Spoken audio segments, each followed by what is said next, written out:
Oh gosh, y'all won't believe the piping hot tea I have for you today. Grab your popcorn and get comfortable because this story about Mike Tyson and Diddy is about to make your head spin. And trust me, honey, when I tell you this is the messiest thing you'll hear all year, I mean it.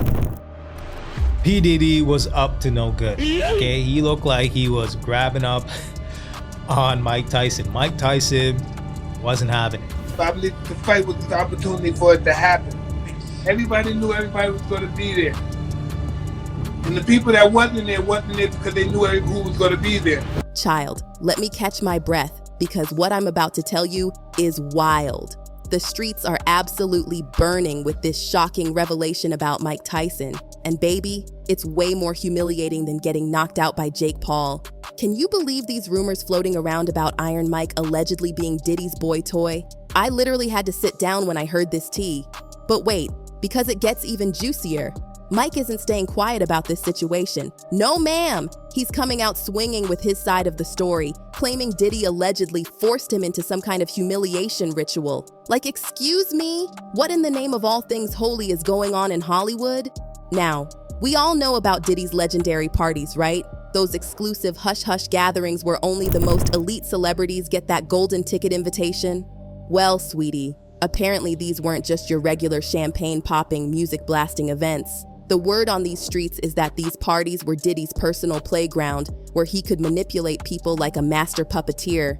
And with all his recent legal drama hitting the fan, these wild parties are coming back to haunt him like a bad ghost. Listen, having Mike Tyson at these events wasn't just for show or decoration. It was all about that star power, honey. His presence made everyone and their second cousin twice removed desperate for an invite, which only made Diddy's influence grow bigger than his ego. But here's where it gets darker than a midnight sky. Sources are saying Diddy was orchestrating these events to get guests to do outrageous things on camera. We're talking potential blackmail material, y'all. The absolute nerve of this man. Now, let me spill some historical tea about Mike and Diddy's relationship because, child, there are layers to this story. Remember Mike's friendship with Tupac? They weren't just friends, they were closer than two peas in a pod.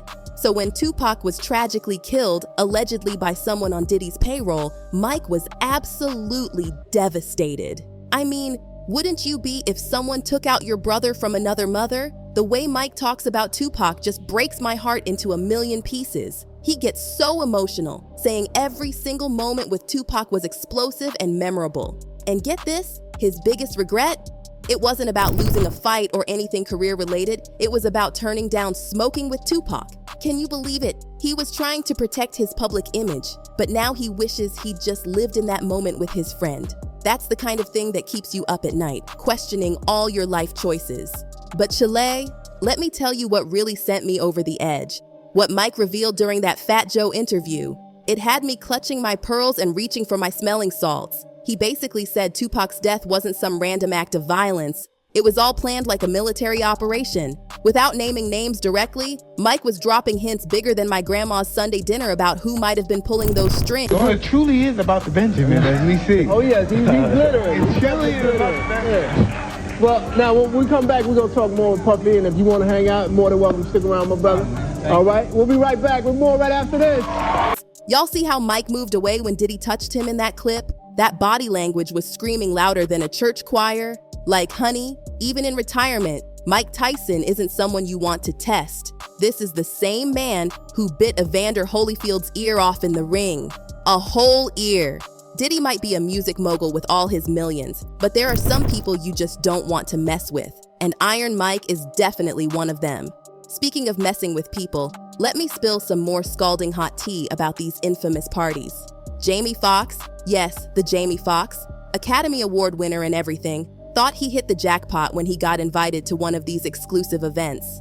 Bless his heart, he probably thought it would help his career. I'm following Puff, and his parties were like amazing. We in Philly one day. I fly to Philly, town car, same business, go up, but Puff say this party, Playboy, this party right here, I see $1.5 million. I said, Nick, what? You spent $1.5 million on this party?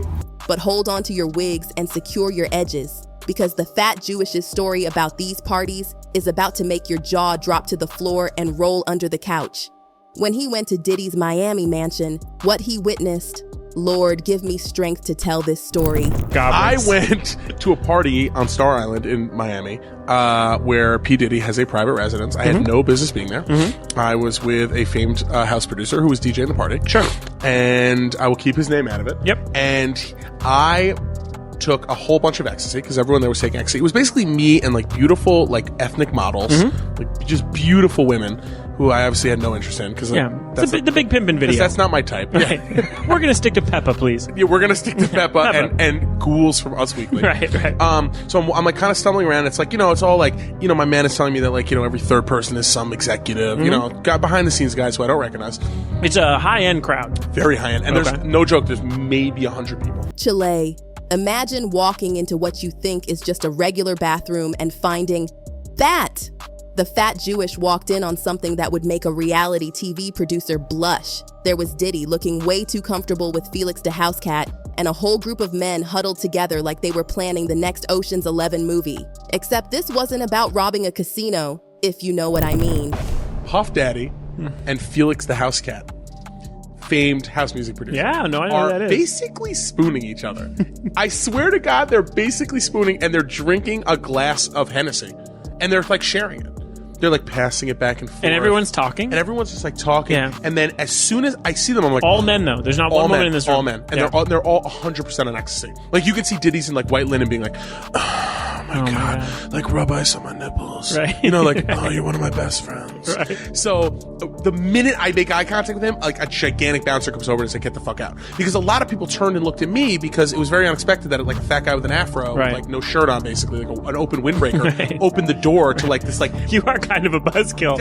The fat Jewish wasn't playing around with this tea. He spilled everything.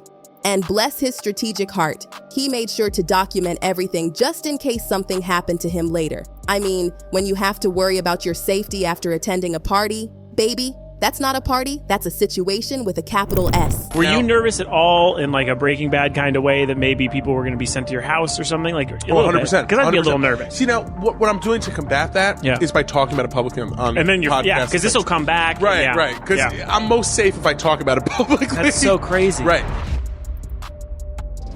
Now, with all this mess coming out about Diddy, it makes perfect sense why Mike is speaking up about being forced into being Diddy's alleged boy toy. The way he says he broke free as soon as he could, Lord, I can't even imagine what kind of trauma he went through. It's giving me chills just thinking about it. It truly is about the Benjamin, as we see. Oh, yes, he's glittering. It truly is about the Benjamin. P. Diddy was up to no good. Okay, he looked like he was grabbing up on Mike Tyson. Mike Tyson wasn't having it. And I never said that all that stuff was planned in advance, man. Yo, Iron Mike, so you believe that all that was plotted before any fight, any shit that ever happened? But wait, because this teapot isn't empty yet. Just when you thought Diddy couldn't possibly have any more problems piling up on his designer doorstep, here comes Lil Rod with a lawsuit thicker than my aunt's holiday cookbook. Like, I just believe that was the opportunity, that was the perfect opportunity for something like that to happen. Yeah, because everybody from all over would meet up in the same place. This lawsuit is everything and then some. Lil Rod didn't just bring receipts. He brought the whole cash register. He was living in Diddy's house while working on the Love album, and what he describes is just Chile. Somebody passed me a fan and some holy water. And the celebrity names being dragged into this scandal, we're talking Stevie J, Meek Mill, and even Usher. The lawsuit is trying to be discreet with the names, but honey, we can read between those lines better than a teacher grading papers. Do you think it's a lot of undercover brothers in the industry? Oh no, Queen. We don't know nothing about undercovers. Oh no. We don't know about that. Okay. Now, Meek Mill jumped on X faster than my mama jumps on a sale at Macy's, trying to clear his name. He's out here saying he's from Philly and doesn't do any of that. But did y'all catch Nicki Minaj's sly smile when this topic came up? Girl, that smile said more than 1,000 tweets ever could. Let's talk about Usher for a minute, because this story has been floating around the industry longer than a bad perfume in an elevator. When he was just a young thing, barely old enough to drive, He was sent to live with Diddy to learn the music business. But what he might have learned, sweet Jesus, hold my hand. Does he have you doing any chores? Are you doing dishes at all? I mean, to keep you humble somewhat? Or are you just like, can you stay up till 4 in the morning with them and party? I mean, I could. I actually stayed up longer than them. And do you have money? What's going on? I mean, I had like per diem. I had like, what like a living. Life. Yeah, it's pretty crazy. 14 years old. So nobody tried to, some woman didn't come along. I ain't say that. Okay. I didn't say that. What I did say is that there were very curious things taking place. And I didn't necessarily understand it. Biggie Smalls was there. Biggie Smalls was there. Lil' Kim, Craig Mack. All these people are hanging around. Yeah, man. Faith Evans, Jodeci, Mary J. Blige. They didn't know nothing about this shit. Oh. And child, don't even get me started on that video where a drunk Diddy admitted to sharing a bed with young Usher. Like, what in the world was going through his mind? What kind of logic was he operating on? Because in no universe is that okay. Guard stage, that's my brother right here from day one. We used to wake up and, pause, but like, check this out. Back in the days when he was like 10 and I was a little bit older, his older brother, we used to fight over the Frosted Flakes. You know what I'm saying? Before pause was invented. You know what I'm saying? But it's my brother for real. We used to actually wrestle off of the Frosted Flakes because he used to always get up early. Now he's one of the richest stars in the world. And what the did Puff just say? Nobody's gonna acknowledge this for me. Puff just said we used to wrestle over the Frosted Flakes, and we're streaming live. Stupid. Now the plot has thickened more than my grandma's gravy because Homeland Security is raiding Diddy's homes in Miami and LA. And honey, they didn't just send a couple of agents with some paperwork, they brought the whole cavalry. It's giving FBI raid realness. Of course, Diddy's lawyers are out here working overtime, trying to clean up this mess like it's a spilled glass of red wine on white carpet. They're calling it a witch hunt and saying Lil Rod is just looking for a payday. But baby, with this much smoke, there's got to be a fire somewhere. Between Mike Tyson's earth-shattering revelations and everyone else stepping forward with their stories, the picture being painted of Diddy is looking messier than a toddler's art project. As one person so eloquently put it, Tyson is a lot of things, but he isn't a liar. Also, what kind of dude names himself Puff Daddy or Diddy? A Peter Puffer, that's who.